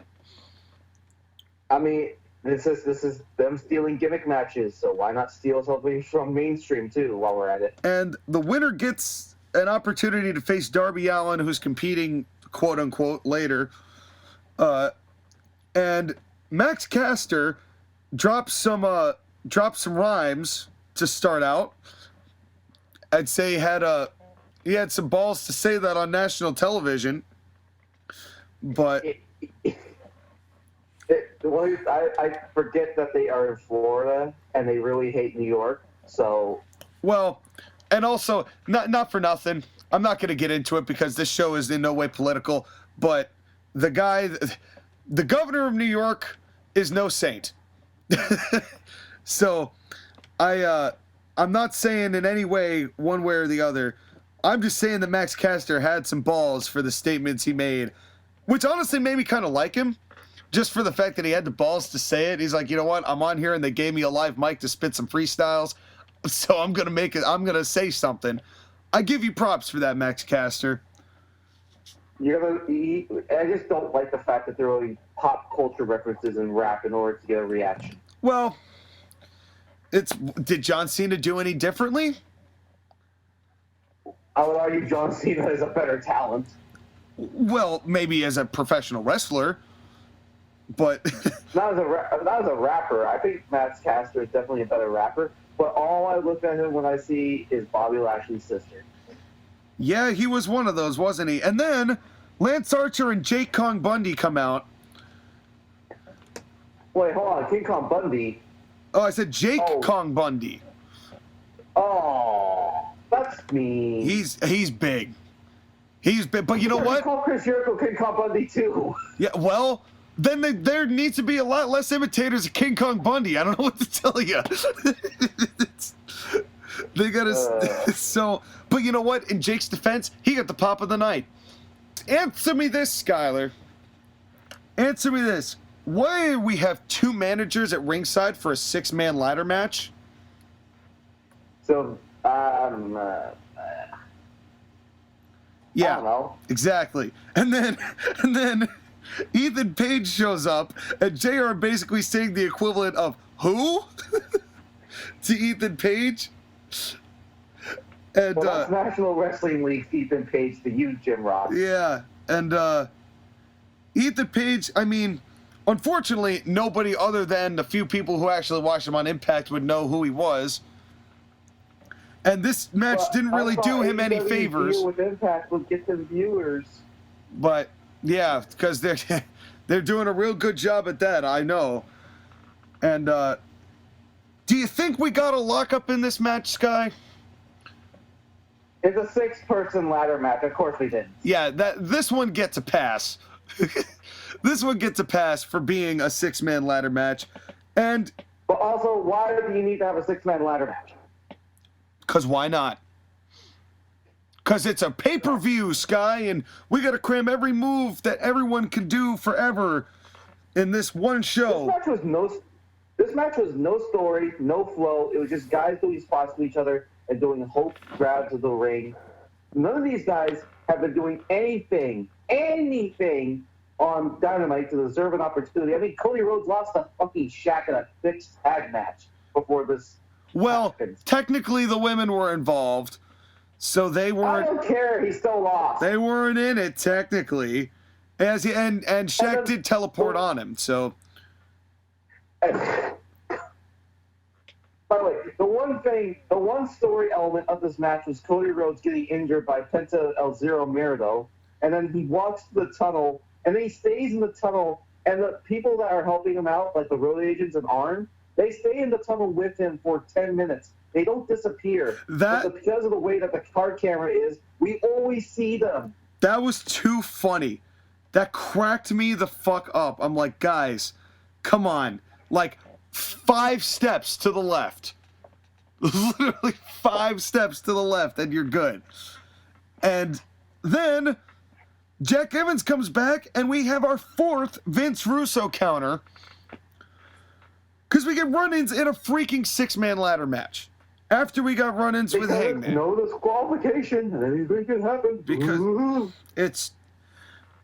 And here's the thing. I also want to say this. I'm going to defend this commentary. Because, yes, the commentary sucks. But it's not where the lines and every word and every essence of their being is insufferable. Like WWE's commentary. Excalibur sucks, but I can listen to Excalibur's level of suck more than I can listen to Michael Cole and Corey Graves. The thing is, Debatable. AEW gives them really shitty things to commentate. Because I think if the product were better, JR would be more invested, Tony would be more invested, and Excalibur wouldn't be as free reign to do as much garbage as he does. I mean, yeah, I agree. That's my take on it. I'd rather these 3. I'm not saying that any of the commentary is any good. Let's be clear about that. But in any way, this match, it was just spots and more spots and more spots.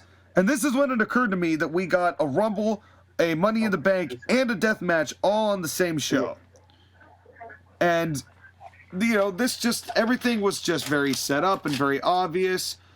Then Archer gets wedged in between a ladder and just sits there and watches the other 2 guys and waits for them to sandwich him into the ladder and look like an absolute knob. He doesn't just sit there. He gets into position to do this. Yeah. And he looked like an absolute twat. And Pentagon apparently is now doing Tatanka shrieks all the time, I guess to get over. Speaking of, he always yells. He always screeches. He always. Yeah, no, he wasn't like this. He wasn't that bad. When I watched him in Northeast Wrestling, he was not that bad. That has gotten much worse in the years since. Cody's team never leaves the camera shot, as you mentioned. Pentagon is doing his Cerro Miedo logo at like really inconvenient times that break up the flow of the match. It feels like every single time he gets the chance to, he poses. Yeah, and it's not enough. It's like, are you not trying to win a match for a title shot? It's not enough. Well, it's kind of like how Jade Cargill in that tag match we were talking about literally did nothing but pander to the hard cam. That's the other thing too with Jade Cargill. She was at ringside for this. So was Red Velvet. And so you would see your rival that you just had a match with, 5 days ago? Yep. And you're not going to... Yeah. AEW. Yep, AEW. And then Jake got a short clothesline, which got the pop of the night. which I was happy about, and then got super kicked and took one of the safest bumps I've ever seen. Good for Jake. Took that all on his knees and rolled right out. That paycheck, man. That's right. And this on top of 5 15-plus minute matches / segments, you want to talk about absolute burnout. And we got 2 matches left. So, hold on. Apparently on Dynamite, they're doing a promo, and the audio footage of an NBA game is bleeding into it. Amazing. Amazing. Because even they know, even the guys even the TNT knows that overlaying NBA audio is probably better than whatever AEW Dynamite's putting on right now. It may be the only way to get AEW over to a mainstream audience. God. Christ. And then Scorpio Sky won. Do you have anything else to say about this match? Scorpio Sky versus Darby Allin. That's exciting, right? Right? Honestly, it's more if it was done in any other vacuum where these two could actually have a decent match and take some time, it probably wouldn't be bad. I like Scorpio Sky, and I'm going to tell you about Darby Allin here in a minute and my new perception of him. But let's hear what the PC police have to say about this one. Why does AEW name their matches like this? Casino Battle Royal, Big Money Match, Face of the Revolution Ladder Match, screams, "We are so special," to me. Yeah. Also not a fan of multiple #1 contender matches on one pay-per-view. That's what your TV shows are for. Use them, Tony. Don't make me bust out the fuck you, Tony counter, because I will fuck you and bust on you, Tony Khan. Don't think I won't. Oh, God. Also, there should be a ladder match between Justin Roberts and Velveteen Dream with a child hanging over the ring. Dude, again with this? God.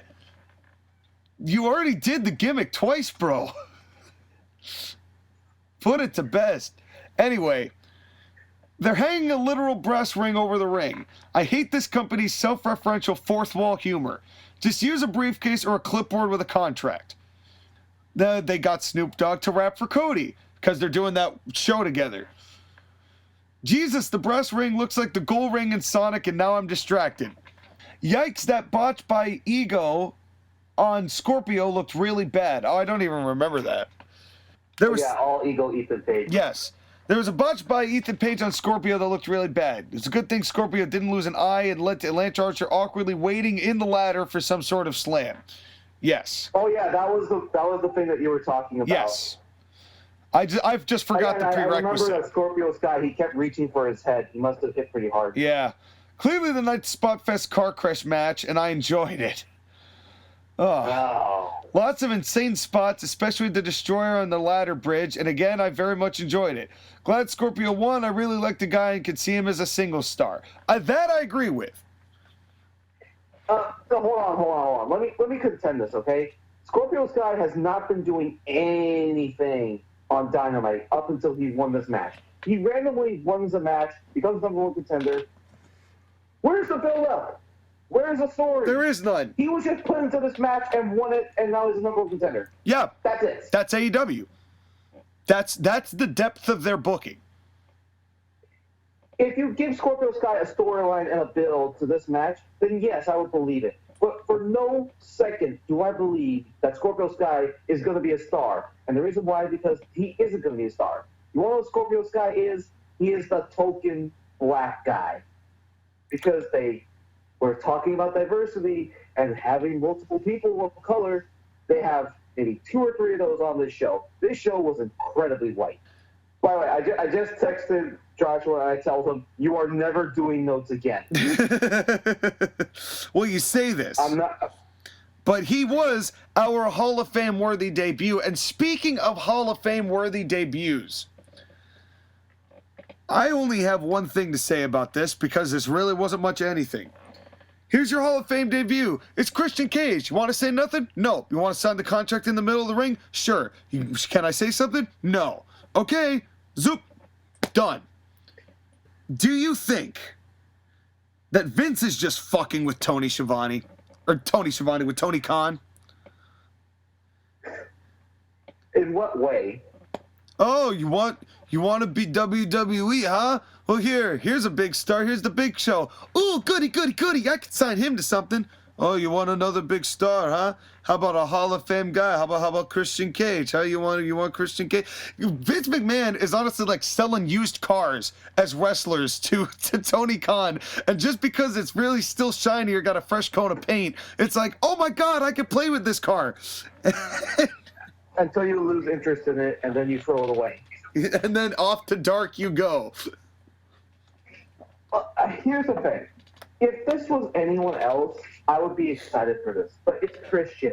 He hasn't wrestled in 5 years, except for the Royal Rumble, which was a one-off. And I'm happy for Christian because in WWE, he would just be Edge's best friend and nothing else. Yep. But to join this company, what's he going to do? Who's he going to wrestle? Does it add any sort of excitement to the show? Honestly, it does not, because it's just another old WWE guy coming into the company. And this is the part that made it feel like TNA all over again. And it's amazing how many people made that comparison. And I feel bad because I like Christian Cage, but I'm going to put something in perspective here. And when I put this in, at least one person listening is going to have their mind blown. Think about all of these debuts that we've had, right? With the Big Show coming in, where he doesn't even feel important anymore, as if he did to begin with, and Christian coming in right after that, and a lot of these other people who have been hyped up as these big debuts. Christian came in, signed a contract in the middle of the ring and left and didn't say a word. What if, at the very end of that big exploding barbed wire garbage that we'll talk to in a second, and they get back up and Kenny Omega is holding the belt and he came back and he goes back to go again, and then all of a sudden Christian, but there's got to be a better way to debut Christian to make it feel like he's important instead of walk out, sign a contract, leave.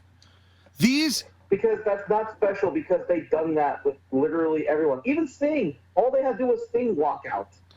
But here's my revelation about this guy. You know why these debuts mean nothing and they don't feel important? Because they're not meant to get the talent over. They're meant to get Tony Khan over for signing them. Because how much was Tony Khan talking about all these signings, about his genius, and about AEW and himself? That's why it's all elite. Look at this guy. He's all elite. Look who Tony Khan just bought. Oh, cool. See this other toy? Look who else Tony Khan just bought. Not, look who's here in AEW to make a difference. Look who debuted in order to fight. It's, look who Tony Khan just bought. And then every single wrestler, when they debut, says, oh, thanks to Tony Khan, I'm here. This show is about getting Tony Khan over as the billionaire owner of this show. And it's not going to work, and I don't like it. With Cody and Kenny, they're always talking about Tony Nobody Khan, can get this guy's name out of their mouths. And this show is about Tony Khan. It's not about anybody else. And don't make any mistake about it. This is about getting Tony Khan over. Say what you want about Vince, but he was never that ego-driven where the entire show revolved around him, unless it was with Austin, but Austin was the one drawing the money, and Vince knew that. Who's drawing the money here? Who's benefiting from Tony Khan getting over here? No one. The only way this will work is if Tony Khan, at the end of this, decides to become a professional wrestler and win the World Heavyweight Championship. Yeah, that's really going to work. Have I mentioned that the Vince Russo counter's at 4 currently? Yes, you did. Well, we're not going to get one in this one. Because it's time. It's time, Sky. This is the most interesting thing. This is the most intriguing thing to talk about on this show. And I still don't know how to process it still. It is Brian Cage, former ACPW heavyweight champion Brian Cage, and Ricky Starks against Sting B. Allen in the street fight.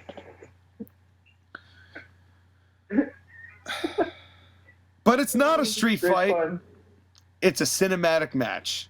in a warehouse in an undisclosed location that they made sure they gave the rest the address to. And just for fun, they're all going to live commentate this movie, and Taz is going to join them. At least Taz is entertaining to listen to. Okay, I'm going to let you talk about this match because I'm going to be honest, I zoned out and I skipped it. Okay, here's what I'm going to do. Here's the interesting thing, because I'm going to try and gloss over this. Let me talk about what Joshua has to say first. So, because it's actually not, it's not as much as I thought it would be here on this little blurb. Oh no, not a cinematic match. Oh God, they're doing commentary for it as if it's live. Controversial opinion time. As much as I usually hate these kinds of cinematic style matches, I didn't hate this one. The only hokey things about it were the camera work, the background music, and the army of masked guys, and they left almost immediately, so it was a non-issue. There were no superpowers, no teleportation, no mystic lakes where you magically change gimmick. This was a fight in an abandoned warehouse. And maybe in kayfabe, they had a camera crew with some drones. It's a stretch, but I'll buy it. This is the best cinematic match I've seen because they kept the wacky shit to a minimum. I would have preferred an actual match, and I don't like the style, but I understand that they had to work around Sting's limitations. It could have been worse, and I didn't hate it. This is the first and only time so far I'm actually going to agree with everything that Josh again said on this one. Hear me out. Either do commentary or do music. One or the other. But don't do both. That's just my opinion. Taz is still fun on commentary. At least, I will give them this. At least AEW shots were more creative than any of the AEW camera shots that they've done. AEWs are incredibly cheesy. Some of these shots, which I learned, by the way, were orchestrated by Darby Allin himself, who was a former film student, as I was as well, so I give a little more props to him for that. Some of those shots were actually interesting to watch. So we'll give them credit for that. This did feel more like a fight than any other previous cinematic match. I would say that, I don't know if this was my favorite cinematic match of all, but I would say that it's on par with the Boneyard. Sting looks like George Carlin wrestling, but his shit looked okay. I mean, for what it was, but he did look like George Carlin in 2005 with the getup. Brian Cage's stair suplex hold was awesome. I thought that was the most impressive looking physical act of the entire night, was doing the delayed suplex and walking him up the stairs. That was wicked cool. But then where did that trash can come from? That was just randomly at the top. Teleportation. Sting obviously is still being very protective with his bumps. I would say this, Darby Allin looks a lot better when he's not wearing pantyhose. He is still painfully small, but I will completely accept the fact that he looks better when he's wearing just the cargo pants. I liked the hammock swing into the glass and then that just landing on his head. Was all of this absolutely ridiculous? Of course it was. It was a cinematic match, and the pro wrestling fan in me absolutely hated it. Because how else was I supposed to feel about it? There's the stupid, silly drone shots, and you don't catch the action, and it's obviously in multiple takes, which completely defeats the purpose of what pro wrestling is about. So the whole thing's blown to shit. But if you take all of the seriousness out of it, right? I tried to take the pro wrestling in me out of this equation. This was the closest to a fight that any of these cinematic matches have looked so far. I have so mixed emotions about this because I have no idea how, especially because it ended in the ring, how I'm supposed to critique the in-ring stuff after all of the goof of all this, including the big drop from the top, the elbow drop, which apparently killed both of them. So I had very mixed emotions about this matchup. And I guess that's about as much as I have to say. It's not even a match. Obviously, it wasn't a match. It was cinematic. I think that Josh again phrased it well. It could have been worse, and I didn't hate it. I didn't love it, but I didn't hate it. All right, Mr. Grumpelstiltskin, let's hear what you got. I did see bits and pieces as I was going in and out, but again, I kind of was zoomed out and I was doing other things because this was my piss break / dinner break. The Cinematic match is a very low bar because 2020 has been spent with WWE and AEW making the worst possible shit home movies they could possibly could. Yeah. On the production value, I agree. There were some interesting camera angles. The fact that it was in black and white and some other stuff that made it look interesting, I still could not care for this because I understand. the story building for this particular feud has sucked. It sucked. Tony Khan. It sucked.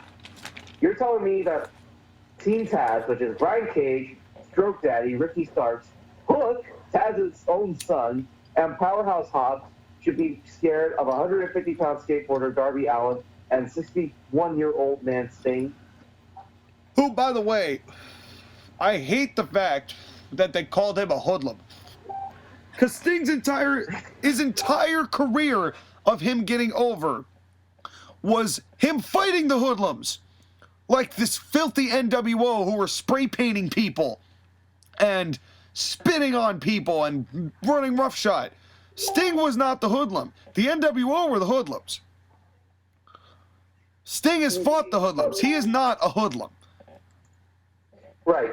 I wish I could get into this like you guys have, but obviously the cinematic match experience was ruined for me. I can't see these as anything more than B movies. And I've been in some cinematic, I've been in some movie making or some clever shit. Same. My stuff does not look much better than this, but I didn't have the budget to make this. I was going to say, but you're also not on a nationally syndicated program. The pro wrestling fan in me, the traditionalist in me, despised it. Right. Also, it should be noted that this cinematic match was like 15 minutes. They used this to set up the main events. Well... And the fans got pissed that Sting wasn't actually at the main event, at the pay-per-view. No, of course. Of course they would. but how was he going to go around it? Well... But this was just cheating. This was all cheating to be able to get Sting to have a street fight and be careful with his bumps. I'm not saying that Sting can't wrestle, but if he's going to do anything, it's going to be either cinematic or so short that there's going to be no risk to his health. Yeah. That's all you should expect with Sting, okay? Well, and that's what we all had. We all knew that going in. And then we get the coup de grace of the entire night.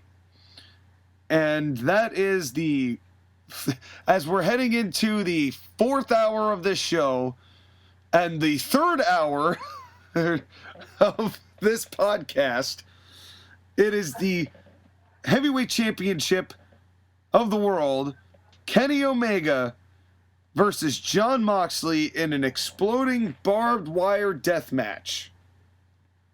For the CZW World Heavyweight Championship. Why don't you go first? This is proper CZW. Why don't you go first, your overall impressions? Because I'm going to have a statement that is going to shock the world. I swear to God, if you say you like this match, I'm going to go over to Connecticut and kill you. Well, you'll see. Go ahead. Why don't you say what you said? This was an insult to the professional wrestling business on the grandest scale. This is garbage. This is terrible. This is everything that has mocked the business. And the fact of the matter that Jon Moxley and Kenny Omega decided to have fun with this dumbass stipulation on this dumbass show with this dumbass pay-per-view with this dumbass title, Tony Khan paid for a literal death match. That's what he gets, a literal death match. This has all the bad shit that death matches have in them, the blood, the fake weapons, the exploding special effects. All of it is hokey and fake and disrespectful. And people like Pat Patterson, Roy Shire, Bill Watts, the Midnight Express, Ric Flair, Dusty Rhodes, they would never be involved in this shit. But Jon Moxley and Kenny Omega and your stupid crayon drawings, and your stupid Goldberg entrances, and your stupid attire, all of you can shove it. I don't want to see any of you again. And in fact, if you got all run over by a truck, you would get more damage than you did in this fucking match. Well, That was a very eloquently worded opening statement there to describe how this match was. And I'm not going to disagree with any of that. But here's my controversial statement, right? And you just got to hear me out on this one. This was the match of the night. First of all, Sky, can you guess whether we got a lockup in this match? I think we actually did. We actually got a lockup in this match. So No. That's not the impressive part. The impressive part is the first 5 minutes of this match, Jon Moxley stayed in the ring. Well, here's the thing. This match, I was loving this match and said this was my favorite stuff of the night. These two were intense. These two were fighting with the grit of two men who wanted to absolutely kill each other, taunting, forcing them closer and closer to the barbed wire. Just one more step towards, and their face would grind, and the whole thing would explode. And it got so intense that you could feel the tension with a knife. And then they throw outside the ring, and then the weapons get involved, and I didn't give a fuck. This match was terrific until the weapons got involved. Here's the thing, Sean. You should have known that this was going to happen, okay? I did. You want to hear the first 4 words I wrote down before the entrances even started? On my notes, word for word, this is gonna suck. Guess what? I don't know why you delude yourself into thinking that this was going to be good. No, I didn't. I was impressed with the first 5 minutes of it actually being work. It only took putting exploding barbed wire on the ropes to keep Jon Moxley in the ring. Yeah, and here's the thing. I'm going to have an actual, constructive criticism of Kenny Omega that is not indicative of his personality, his attitude, or any of his flagellation, so to speak. You know, the finger pointing and the whole melodramaticness of it. When Kenny adds a headlock, right, and he's got a headlock on, you know how sometimes people will add pressure by either lowering their hips into it to kind of grind the arm in to kind of tighten the headlock, or they'll do that fast like Flair used to do it where he'd go and just grind the headlock in further in. You know what I'm talking about? Yes. Kenny does it, but every time Kenny does it, he opens his arm out, so he's actually releasing the pressure every time he does it. So he just looks like he's going wham, wham, wham, wham, wham, and nothing actually there's nothing to be hurt by with that. So it was sloppy of Kenny. Tighten up your headlocks, mate. Okay, Kenny Omega's headlocks are the least of my concerns, okay? Well, the least of my concerns with Kenny Omega was the drawing. Good, everyone crapped on him for the drawing. I'm like, dude, that was the least guilty thing he had in this whole debacle. Let me ask you something, Sky, because when we had the lights out match, you gave a defense for it. I understand wanting to be safe, but why would you book a safe death match? Because you don't want to hurt anyone. What? Then don't have a death. What? Think about what you're saying, Sky. You don't want to hurt anyone in a death match. In professional wrestling, think about that. I want that. No, leave that silence in because I want you all to digest that statement. Why on God's green earth would you book this other than to jack yourself off? I'm surprised you're getting angry at it, considering you complimented the match at first. Well, because the first 5 minutes were an actual match. And then it turned into just total garbage, as we both expected. But it's why would you book a safe death match? Why book a death match if the whole purpose is to keep people from getting hurt? I don't know. Death match implies death. Well, here's the thing. I'm pretty sure Kenny Omega and Jon Moxley don't want to die. Yeah, well, then why have a match where the whole point is to try and get the other one to explode on... Sean. I know. Sean. This is what I held off all night from getting this upset. I held off. Here's the thing. Where it's the really, really crappy baseball bat shots, or the exploding barbed wire baseball bat, or the chairs, or the trash can, or the blood. All of this was just awful, awful, awful. And both of them sold like goofs. They did. They got color. I didn't care. Well, when Mox did that paradigm shift to the outside, which obviously would hurt him more than Kenny, by the way, and he sat there and laid in there, and then he did like the rolling, like his eyes rolled in like he was Porky freaking Pig after getting the piano dropped on him. And it was just like, and Kenny just doesn't know how to sell without looking like a total goofball. And the Snapdragon still looks like garbage. Then Kenny Omega got hit with the exploding barbed wire, and then immediately cried to the referee asking for a bottle of water. Who, by the way, the referee wasn't a hazmat suit, just that make it more goofy. But let me ask you something, Sky. When Ric Flair was wrestling Harley Race, and they both had color, and they're going 45 minutes. Did Ric Flair ever ask the referee for a bottle of water to wash out his pretty little eyes? No. There was no time to do it in a match with Harley Race, because if you did that, Harley Race would kick your ass. Fucking kill you. But no, Kenny must keep his eyes open to protect himself in this death match. Because this is all his art. He made this match with his own two hands, and his genius will be recognized. And then, I'm glossing through a lot of this. I'm sure you're not upset about me glossing through a lot of this. And then they do the one-winged angel, and Moxley gets his foot on the ropes, barely. That was the only creative spot, because once the one-winged angel hit, I'm like, how is John Moxley going to kick out? Because the story is no one kicks out of it. Yeah, and I couldn't have imagined they would have given it to Moxley at this moment. Right. So, but that was it. And then, here comes Vince Russo counter number 5.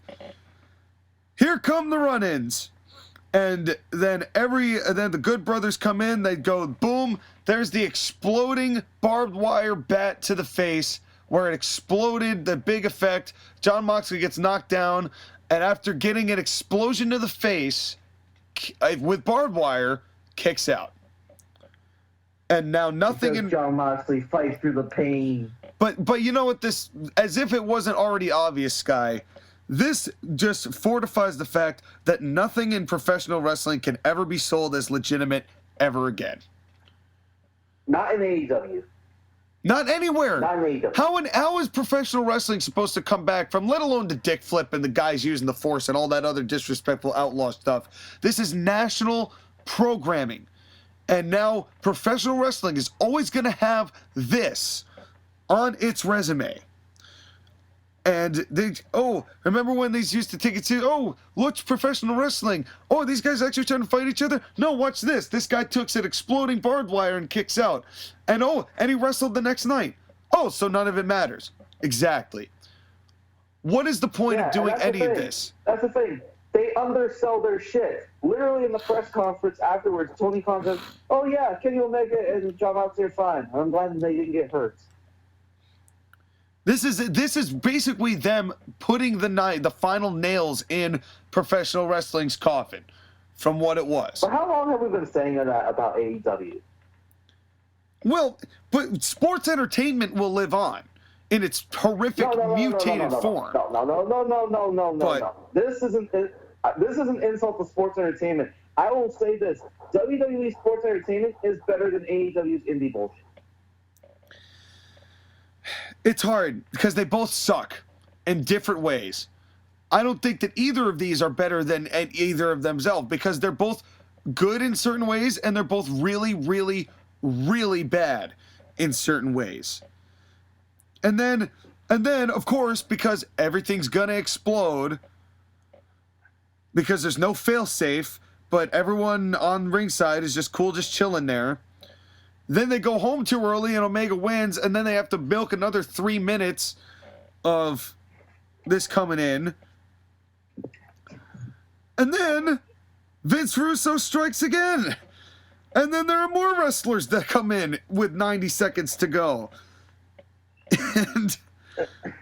And then Eddie Kingston comes out to try to protect Jon Moxley. And let's stop right here. So Kenny Omega finally wins, and they explain that, oh, the match is over, but the timer's still going down. The ring's going to explode. And they handcuff Jon Moxley, and they beat him up some more, and they leave him for dead. In comes Eddie Kingston. And this actually got me for a second, because they were telling a good story with Eddie Kingston, and how even though he hates Jon Moxley, they're still friends at heart. And despite their battles, he'll always stand up for his guy. And he did everything he could to try and protect Jon Moxley. And this was beautiful. And this cemented Eddie Kingston's face turn, and really would have been a monumental moment. 5, 4, 3, 2, 1. The ring's going to explode, and it's Goldberg sparklers, and some smoke, and a puff bomb. And now they're dead. And then Eddie Kingston died. He died. He died. And the fans in attendance booed the shit out of that explosion that didn't happen. And poor Eddie, because he was laying down. He didn't know. He didn't know that all sucked, because obviously there was supposed to be a lot more than that. Yeah. And then this one guy comes out and pokes him around for about 2 minutes before a couple other people come to ask and come to help.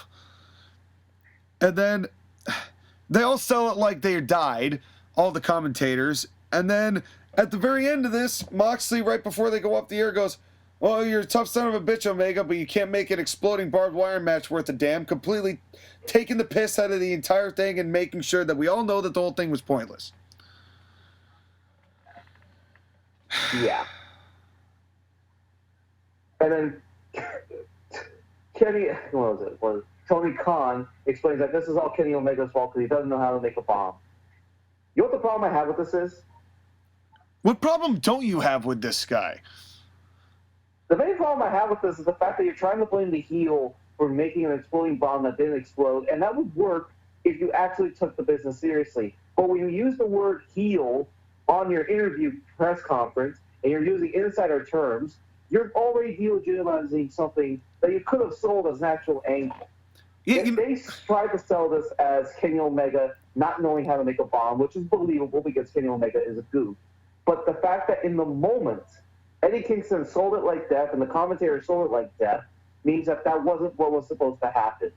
But all the AEW fans are going to forgive them for the fucking bullshit that, oh, it was Kenny Omega just making it down on accident or making it on purpose. He wasn't going to blow himself up. You guys are unbelievable. To all the AEW fans, go fuck yourselves. Because you are defending this product. You are defending this bullshit when you shouldn't. You should condemn it for the terribleness it was, because if this was on WWE, you would hate it. Well, and even AEW fans I've seen, though, AEW fans also hated this. No, they're saying there's all going to be a funny joke on being the elite, and they're going to explain it away on Dynamite. No. All you AEW fans who are defending this bullshit, you hate professional wrestling. Just say it. Just say you're not professional wrestling fans. You're AEW fans. Go fuck yourselves, and you no longer have opinions about professional wrestling. Well, WWE fans aren't professional wrestling fans either, and they're just as diehard for their bullshit. Unfortunately, that's the market now. Is they cater to the diehards they've already got. Both shows do that. Sadly, both shows do that. And the problem is that they're equally as insufferable. It's said it's come to this. It's said it's come to where we want to see the exploding doll, the doll gets set on fire, then the bunch of sparklers and everyone pretending they're dead. Why can't we get a comprehensive, halfway decent professional wrestling show somewhere? Why is it that these are our only options? I don't even have a grade for this, but let me tell you what Josh again said first. The match wasn't as insane as the previous match I saw, which was Megumi Kudo versus Combat Toyota in '96 in FMW. It wasn't any crazier than their unsanctioned match over a year ago, and honestly, that match was better. Still some insane bumps, the paradigm shift into the barbed wire, and I love the exploding barbed wire bat. Moxley survived the one-winged angel by triggering the explosives on the 2 count was awesome, but yeah, we've already seen these two in a hardcore match before. This all wasn't special. Decent match though, although the finish was a little anticlimactic. Yeah. But the ending with the ring exploding with Eddie Kingston having to pretend to be hurt from a little pyro is hilarious. I'm guessing we were supposed to get a bigger boom than we got. That ending was honestly a flaccid dick of an ending. Overall, I enjoyed this pay-per-view. Could have been better and less discombobulated, but I thought it was a good show. Best match was easily the women's title match, with Matt and Hangman having the second best. The Casino Battle Royal, Orange Cassidy being unable to do a serious match, the cinematic style of the Sting Darby match, and the limp, flaccid, blank shooting penis ending were the main negative takeaways for me, but the positives outweighed the negatives for me, so I give this show, are you ready for this ranking that he's going to give it? Yes. I give the show a solid 7 out of 10.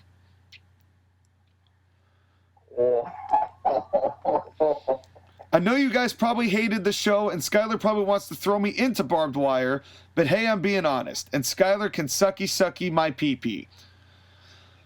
Subscribe to the Court-Martail podcast, Colonial Impact Wrestling, TAW Gaming, and the Yeet Dream Team today. See you later, you salacious whores.